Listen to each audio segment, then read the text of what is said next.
Ta parole qui doit changer nos vies, Seigneur. Tu viens, tu nous juges, tu nous montres les problèmes, tu nous montres les belles choses aussi, Seigneur. Mais qu'en toute chose, on puisse te ressembler de plus en plus. Seigneur, merci pour la lettre de Jacques, qui nous montre la foi, qui nous montre comment un chrétien doit se comporter. Et aide-nous, Seigneur Dieu, à appliquer ta parole dans nos vies.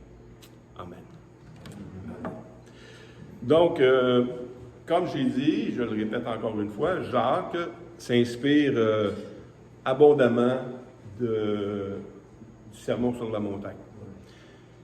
Je crois que tout le monde ici a lu le Sermon sur la montagne, mais pas tout le monde sait où c'est placé et de quoi ça parle. Hein? Le Sermon sur la montagne, c'est surtout dans Matthieu, qui est l'intégralité du Sermon sur la montagne. Dans Matthieu, il y a 3 chapitres, chapitres 5, 6 et 7. Mais une question un petit peu plus dure, de quoi parle le Sermon sur la montagne, d'après vous? Hein? Les béatitudes, il commence avec ça, oui. Mais le but du Sermon sur la montagne? De décrire la bienveillance de Dieu pour l'homme, de sa place qu'il lui donne un jour, il veut le prendre à ses côtés. Daniel? Moi, je dirais l'explication de la loi par Jésus. L'explication de la loi. L'explication, pas seulement de la loi, mais il va plus loin que la loi. Hein? Vous avez entendu dire que la loi dit ça. Moi, je vous dis autre chose. Je vous dis aller plus loin que ça encore. T'sais. Mais le but de Jésus, c'est un sermon. Le but d'un sermon, on va y aller plus simple. Le but d'un sermon, c'est quoi? C'est d'enseigner, oui, mais c'est d'emmener les gens d'un comportement peut-être qui est faussé, peut-être, à un comportement qui est sain, selon Dieu. Hein? Et c'est exactement ce que Jacques fait depuis le début qu'on a vu, c'est ce qu'il fait. Ici, il ne fait pas exception de ça. Dans Jacques, on va terminer Jacques 3 aujourd'hui, on est rendu à Jacques 3, 13 à 18. Et puis là, il parle de quoi dans Jacques 3, 13 à 18? Il parle de sagesse. C'est quoi la sagesse? C'est intéressant, ça. Parce que là, il y a une sagesse humaine, hein? Jacques nous dit, il y a une sagesse selon la chair, puis il y a une sagesse qui est même diabolique. Hein? Une sagesse diabolique. Comment une sagesse peut être diabolique? C'est quelque chose qui est contre Dieu, qui détruit les choses de Dieu. Même nous autres, là, ça arrive même souvent dans l'Église, puis c'est pour ça qu'il faut l'enseigner, parce que dans l'Église même, on se croit même plus sage que Dieu. Nous, on aime, on ne corrige pas. Bien, si tu ne corriges pas, c'est parce que tu n'aimes pas. Hein? C'est une erreur. Parce que si tu aimes vraiment, tu vas corriger. Donc, il y a une sagesse du monde, une sagesse de la terre, il y a une sagesse de Dieu. On va en parler un petit peu plus, mais je veux brosser le portrait un peu pour montrer ça. Et puis, c'est un texte pas long, mais qui explique vraiment ce qu'il veut dire. Lisons ensemble. Lequel d'entre vous est sage et intelligent? Qu'il montre ses œuvres par une bonne conduite avec la douceur de la sagesse. Mais si vous avez dans votre cœur un zèle amer et un esprit de dispute, ne vous glorifiez pas et ne mentez pas contre la vérité. Cette sagesse, qui n'est pas la bonne, cette sagesse n'est point celle qui vient d'en haut, mais elle est terrestre, charnelle, diabolique. Car là où il y a un zèle amer et un esprit de dispute, il y a du désordre et toutes sortes de mauvaises actions. La sagesse en haut est premièrement pure, ensuite pacifique, modérée, conciliante, plein de miséricorde et de bons fruits, exempt de duplicité et d'hypocrisie. Le fruit de la justice est semé dans la paix par ceux qui recherchent la paix. Wow! Moi, quand je lis un texte comme ça, puis je regarde l'Église aujourd'hui du 22e siècle, on est là, et puis je vois beaucoup de chrétiens qui parlent mal, qui juge les frères, parce qu'on est dans une domination, l'autre domination, c'est des méchants, puis l'autre, les pentecôtistes, c'est ici, puis les baptistes, c'est ça, puis ainsi de suite. On se juge et on se condamne même. Tu sais, cette semaine, j'ai partagé un texte pas cette semaine, ce matin, j'ai partagé un texte d'un frère, pasteur Donato, ceux qui connaissent. J'ai partagé quelque chose de lui. Est-ce que je suis d'accord avec toute sa doctrine? Pas du tout. Il croit à la perte du salut. Non seulement il croit à la perte du salut, mais il croit que ceux qui prêchent l'assurance du salut sont dans l'erreur. C'est des faux prophètes. Donc, vous savez, on a cette tendance-là, encore aujourd'hui, de se juger et de se condamner. D'où convient qu'on condamne quelqu'un d'autre? C'est parce qu'on se pense, nous, bon. Hein? Moi, je suis meilleur que toi, je comprends mieux les Écritures que toi, donc toi, tu es dans l'erreur, et moi, j'ai la vérité. C'est normal d'avoir des convictions. Mais une sagesse, c'est de savoir comprendre ce que l'autre pense, sans adhérer nécessairement à ce qu'il dit. Mais tu peux comprendre ce que les autres pensent. Parce qu'il y a des paroles, des fois, qui sont dures dans les Écritures, puis de commencer à condamner les autres parce qu'ils ne croient pas ça ou ils ne comprennent pas ça, c'est pas un comportement sain. Puis on l'a tous fait en passant, à moins que vous soyez vraiment sage et vous êtes capable de tenir votre langue en bride. Mais non, mais c'est ça, un sermon, c'est ça. C'est pas que ça va emmener les gens à la perfection, mais on a un but à atteindre. Et le but à atteindre, c'est quoi? C'est Christ. C'est être à l'image de Christ. Et Jésus-Christ dit, on va le voir plus tard. Je ne veux pas vendre tout le punch. Le premier verset, Jacques 3, 13, il dit, « Lequel d'entre vous est sage et intelligent, qu'il montre ses œuvres par une bonne conduite avec la douceur de la sagesse. » Il y a une sagesse qui est douce. Ça me fait penser, l'autre passage, on peut le voir tout de suite dans Jacques 2, on l'a déjà vu d'ailleurs, dans Jacques 2, 17 à 18. Il en est ainsi de la foi, si elle n'est pas les œuvres, elle est morte en elle-même. Mais quelqu'un dirait, toi, tu as la foi et moi, j'ai les œuvres. Montre-moi ta foi sans les œuvres, et moi, je te montrerai la foi par mes œuvres. Puis il est en train de dire ici un peu la même chose. Il dit, tu dis que tu es intelligent? Ben, montre-moi-le par tes œuvres.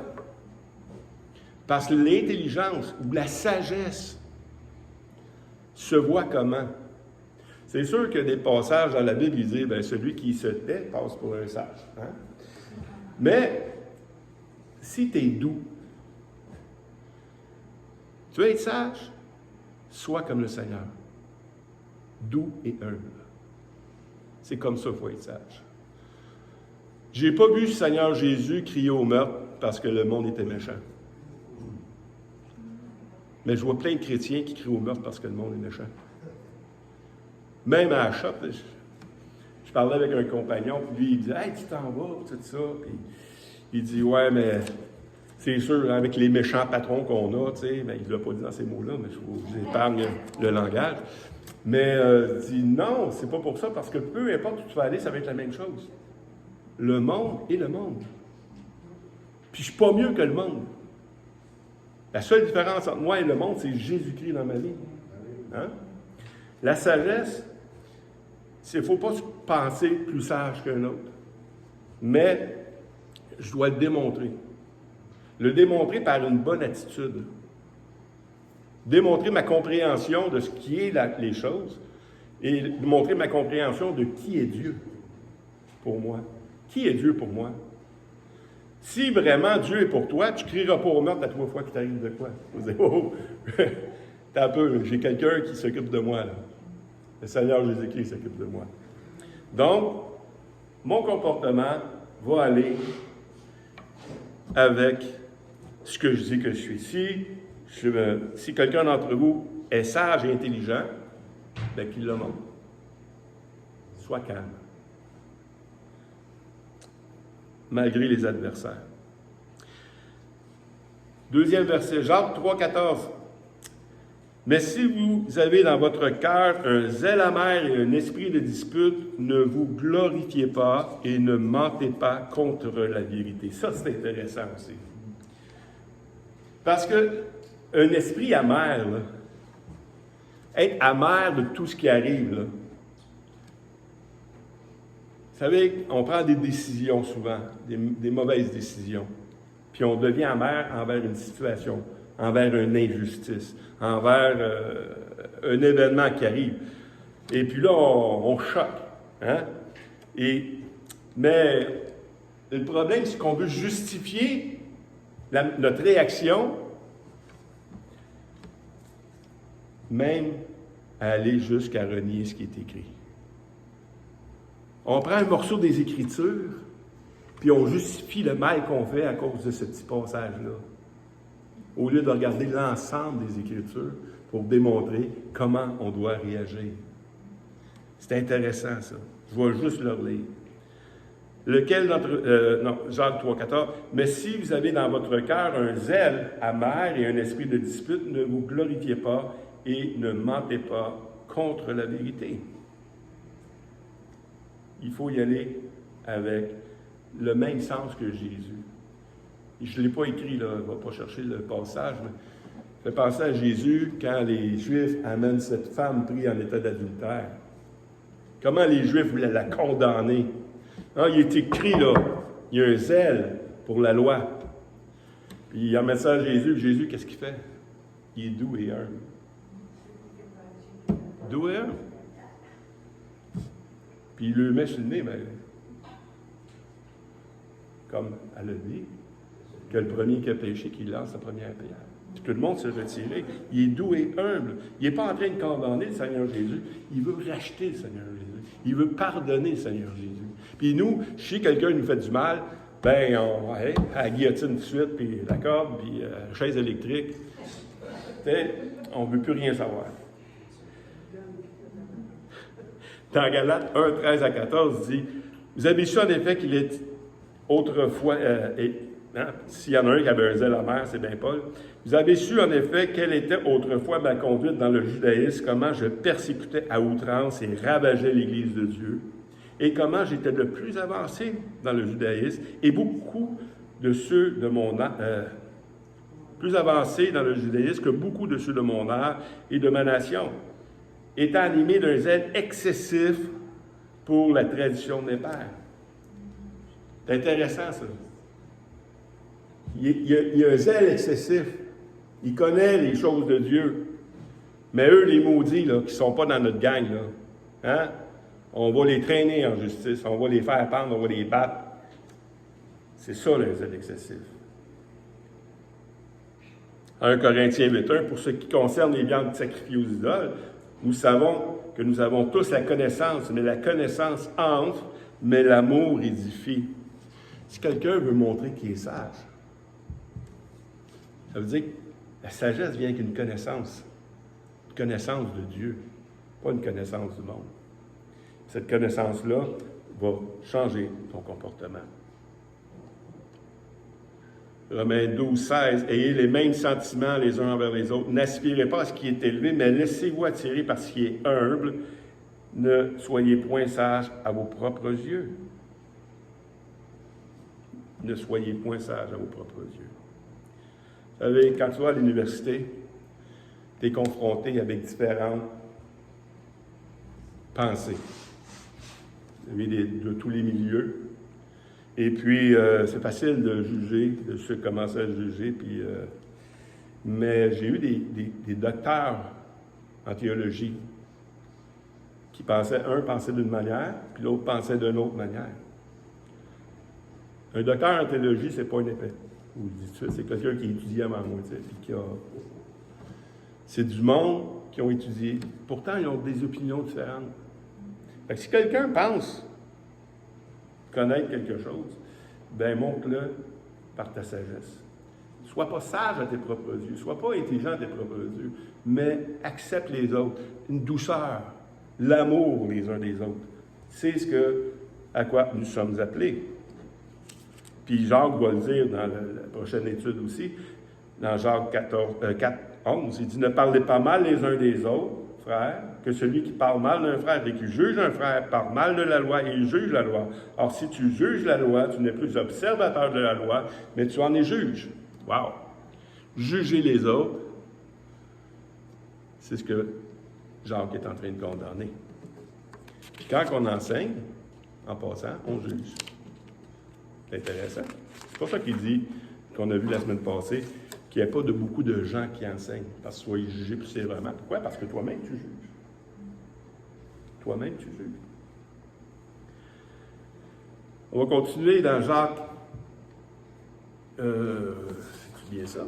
Oui. Jacques 3, 15 à 16. Oui. Cette sagesse, parle de sagesse qui se choque et qui fait ces choses-là, qui est amère. Cette sagesse n'est point celle qui vient d'en haut, mais elle est terrestre, charnelle, diabolique. Car là où il y a un zèle amer, où il y a un esprit de dispute, il y a des désordres et toutes sortes de mauvaises actions.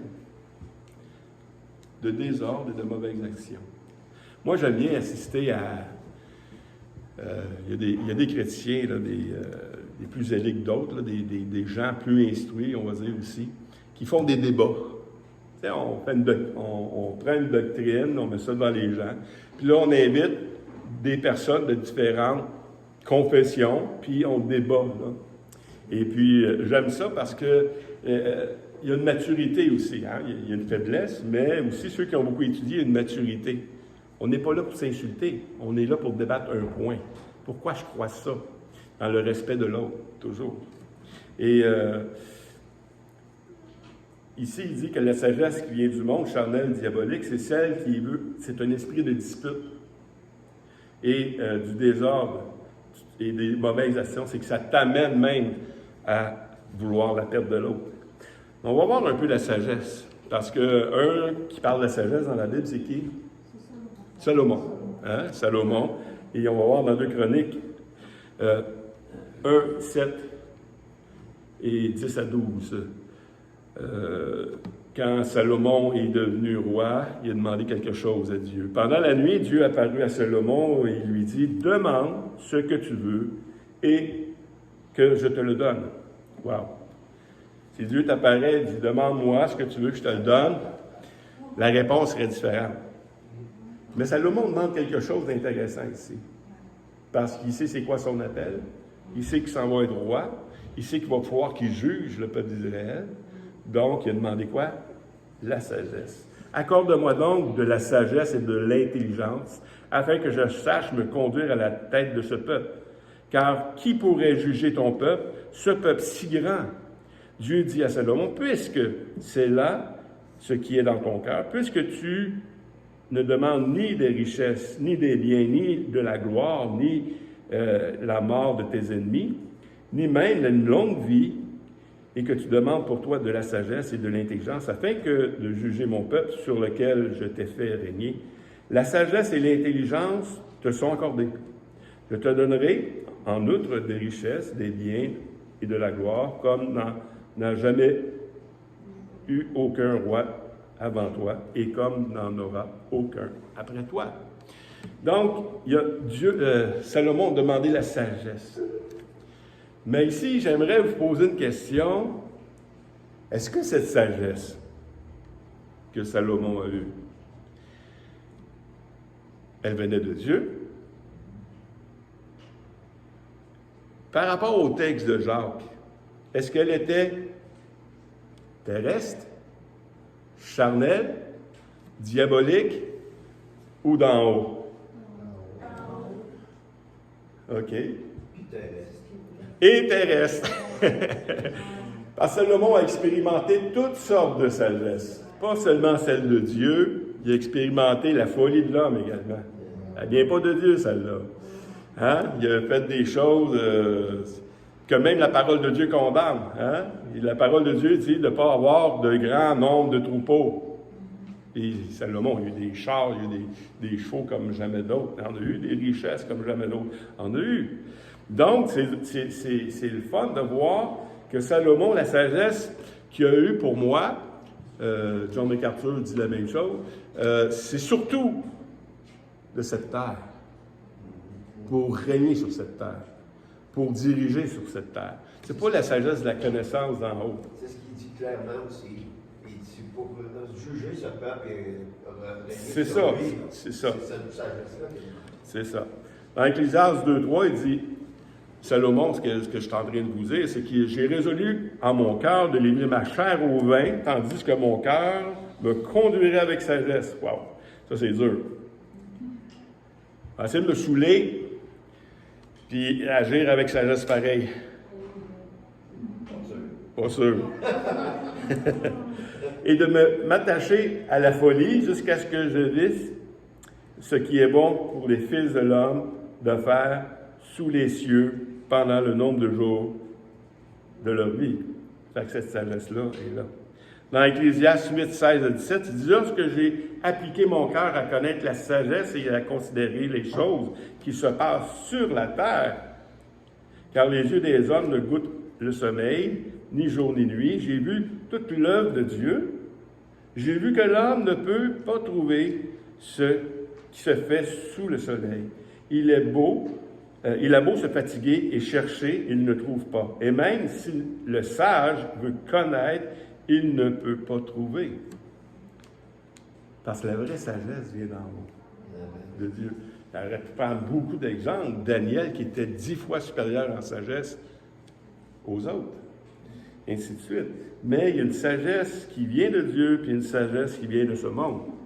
Hein? Il y a des sagesses, même il y a des amis qui sortent des proverbes de sagesse. Hein? Si tu fais le mal, fais le bien.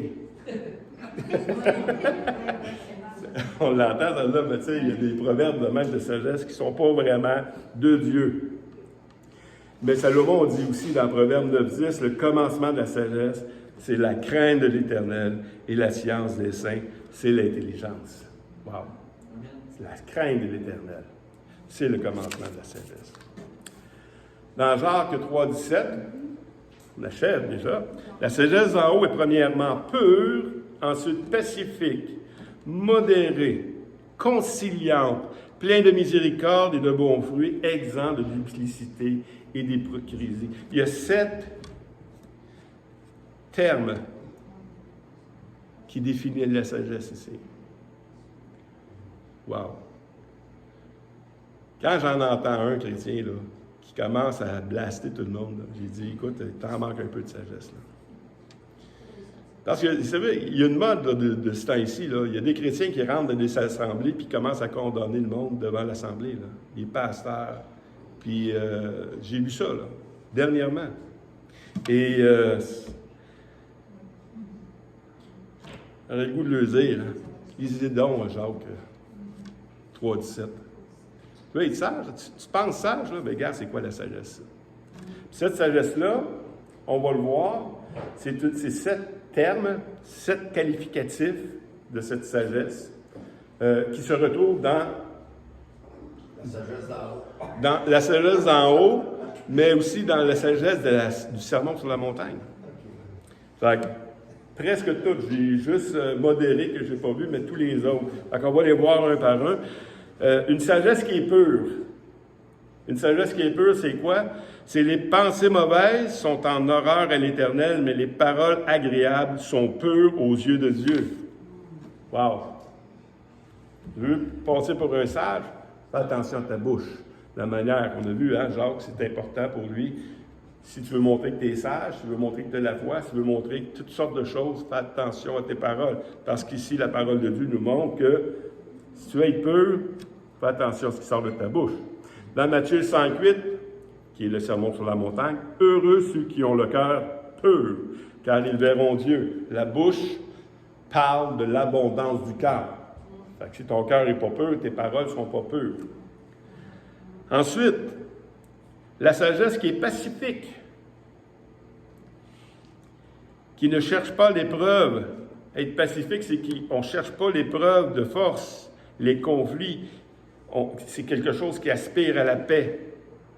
Dans Matthieu 5.9, encore le sermon sur la montagne, « Heureux ceux qui procurent la paix, car ils seront appelés fils de Dieu. » Être pacifique. Chercher la conciliation, malgré l'erreur, malgré l'épreuve, malgré les conflits. Toujours chercher. Être modéré. Être modéré, c'est quoi? C'est ne pas exagérer, ne pas être excessif. Il y en a qui amplifient toujours les choses. C'est le seul que je n'ai pas trouvé dans le Sermon sur la montagne, mais je n'ai pas cherché beaucoup non plus. Des synonymes de modéré, c'est calme, doux, modeste, modique, moyen, raisonnable, tempéré. C'est ça, un chrétien rempli de la sagesse d'en haut. Sixièmement, il est conciliant. Conciliant qui est porté à maintenir la bonne entente avec les autres par des concessions. Dans Matthieu 5, Sermon sur la montagne, « Heureux les débonnaires, car ils hériteront la terre. » Débonnaire, ça veut dire se caractérise par une grande bonté, une tendance à se montrer favorable et secourable à autrui. Voici le chrétien rempli de l'esprit. Plein de miséricorde. On l'a vu, hein? Soyez miséricordieux comme votre Père est miséricordieux. Et ici, il dit être miséricordieux, pour ceux qui n'étaient pas là, c'est la bonté par laquelle Dieu fait grâce aux hommes pour le péché. Il agit par la grâce envers nous. Fait que si vous avez été pardonné, pardonnez-vous aussi. Hein? Et dans Matthieu, Sermon sur la montagne, « Heureux les miséricordieux, car ils obtiendront miséricorde. » Sixième, de bons fruits. Les bons fruits, c'est quoi? Les bons fruits, c'est les œuvres que Dieu nous appelle à faire. Dans le Sermon sur la montagne, c'est donc à leurs fruits que vous les reconnaîtrez. C'est là qu'on reconnaît les vrais chrétiens. Écoute, il y a tellement de passages dans la sagesse qui nous montrent vaut mieux habiter à l'angle d'un toit que de vivre avec une femme querelleuse. C'est la même chose avec un homme querelleux. Hein? C'est la même chose. C'est rare, mais ça arrive.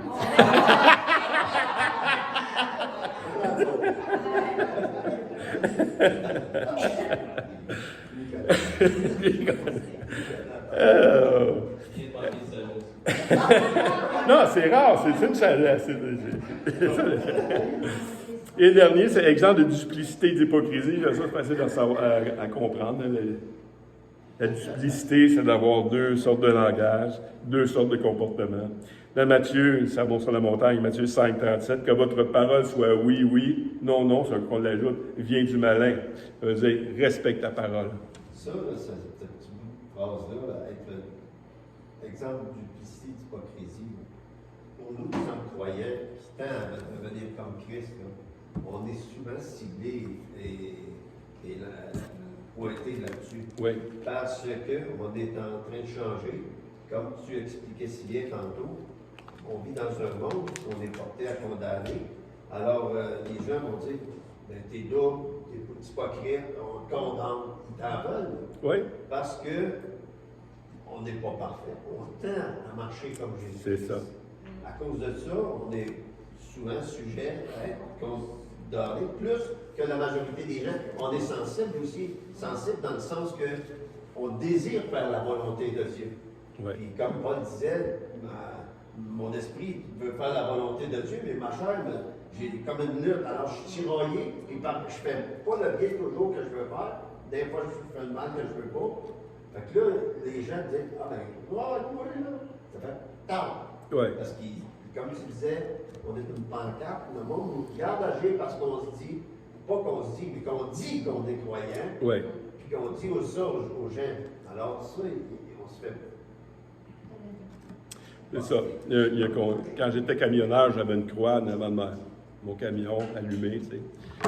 Beaucoup d'Américains, ils sortaient la main et ils me saluaient, tu sais, comme si t'étais un brave, tu sais. Ouais. Il y a un autre chauffeur de camion qui me disait que lui aussi est chrétien. Il dit, moi, je ne serais pas capable de faire ça. Tu sais. Je pourrais pas faire ça parce que ma conduite aurait peur de me faire. Ben, c'est pas la croix le problème, c'est ta vie le problème. Ouais. Mets ta vie conforme à la parole de Dieu, puis tu vas être content de porter cette bannière-là. On l'a chanté tantôt. Hein? La bannière des chrétiens, c'est quoi? Christ est roi. C'est notre bannière. Fait que quand tu t'identifies, pour ceux qui n'ont peut-être pas entendu, ceux qui t'identifient comme chrétien, tu vas être jugé plus sévèrement par les non-croyants. Et bizarrement, les non-croyants sont moins tolérants que les chrétiens. Quand un non-croyant voit un chrétien tomber, il te le savonne. Ils sont contents, ils en ont pogné un, tu sais. Là, ça les excuse de ne pas faire partie du groupe, tu sais. Écoute, si tu agis de même, tu n'iras plus au hockey. Hein? Il se passe des affaires au hockey. Tu n'iras plus au hockey, tu n'iras plus nulle part. Le monde, c'est le monde. Donc, soyons sages. Je vais revenir un peu avec la douceur de la sagesse. Parce que dans le premier verset, c'est qu'il le montre par la douceur de la sagesse. Dans Éphésiens 4, 1 à 3, je vous exhorte donc, moi le prisonnier dans le Seigneur, de marcher d'une manière digne de la vocation qui vous a été adressée en toute humilité et douceur, avec patience, vous supportant les uns les autres avec charité, ça veut dire avec amour, vous s'efforçant de conserver l'unité de l'esprit par les liens de la paix. Wow!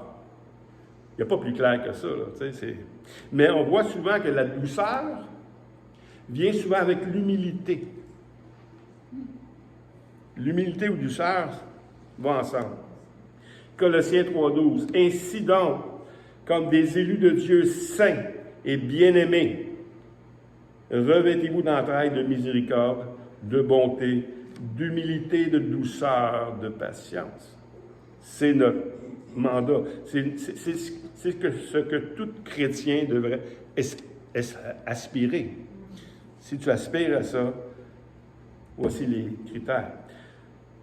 Et ce que je disais tantôt aussi dans Matthieu 11, 29, « Prenez mon joug sur vous et recevez mes instructions, car je suis doux et humble de cœur.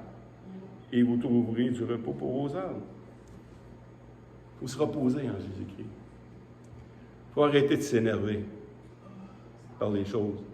Il faut arrêter de se laisser énerver aussi par tous ceux qui ne pensent pas comme nous. Restons calmes. Il y a une expression, Dieu n'est pas tombé en bas de son trône. À toute fois qu'il voit quelqu'un tomber, là, il sait, il est mort des pécheurs. Il n'est pas venu mourir pour des bons, là. Il est mort pour des pécheurs. Fait qu'il n'est pas frustré, il n'est pas surpris de notre attitude non plus, il sait. Il est surpris de voir quelqu'un qui a compris la parole et qui continue à agir de même. Oui, c'est vrai. Parce qu'avec la connaissance, hein, comme Paul disait, devriez être des maîtres, vous êtes encore au lait. T'sais. Mais on doit être doux et humble de cœur, comme notre Seigneur Jésus-Christ.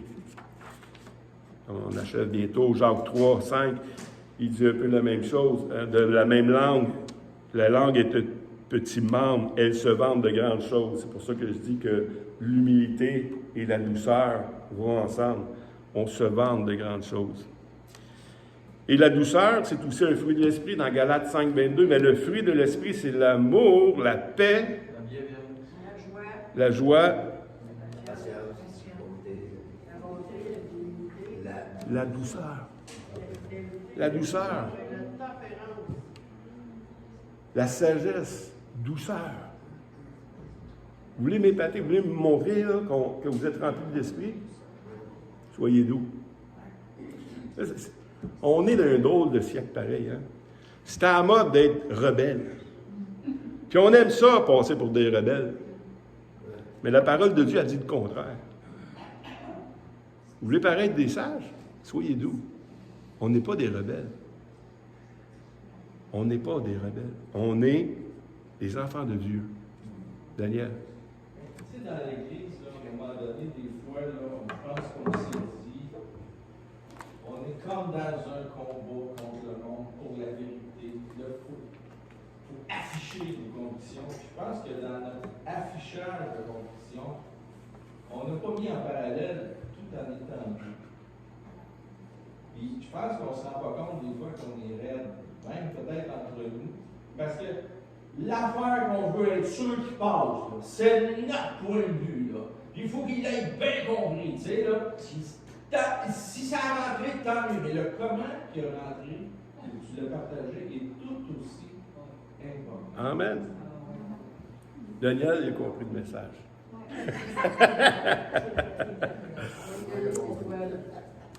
Tu le mets en application.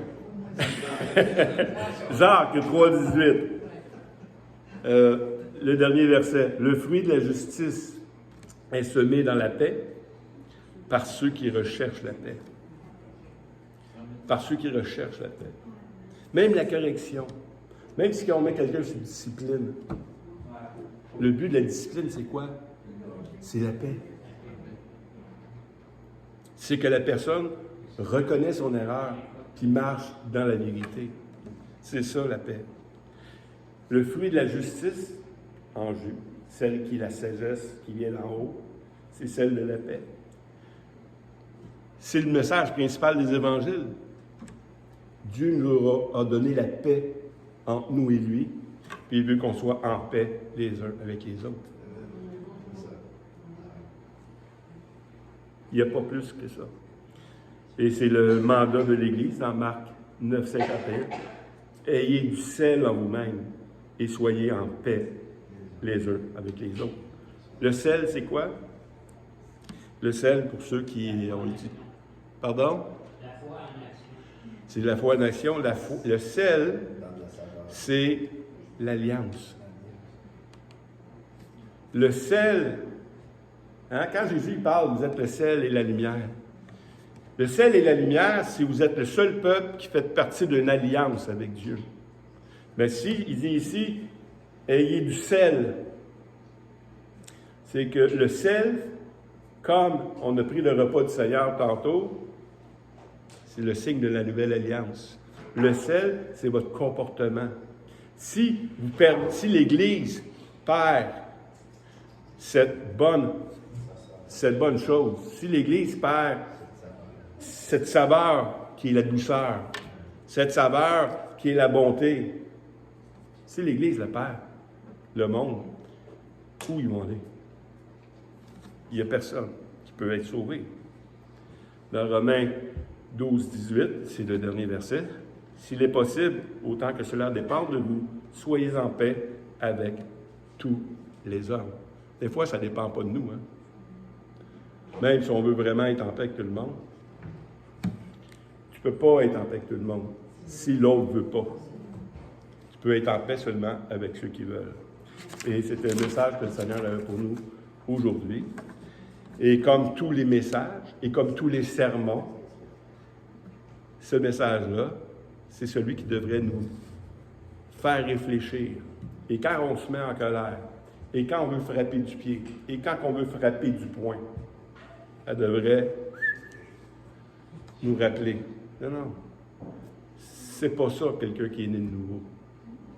C'est pas ça celui qui est en Jésus-Christ. Celui qui est en Jésus-Christ aime, pardonne, cherche la paix, agit avec la sagesse de la bonté. Amen. Seigneur,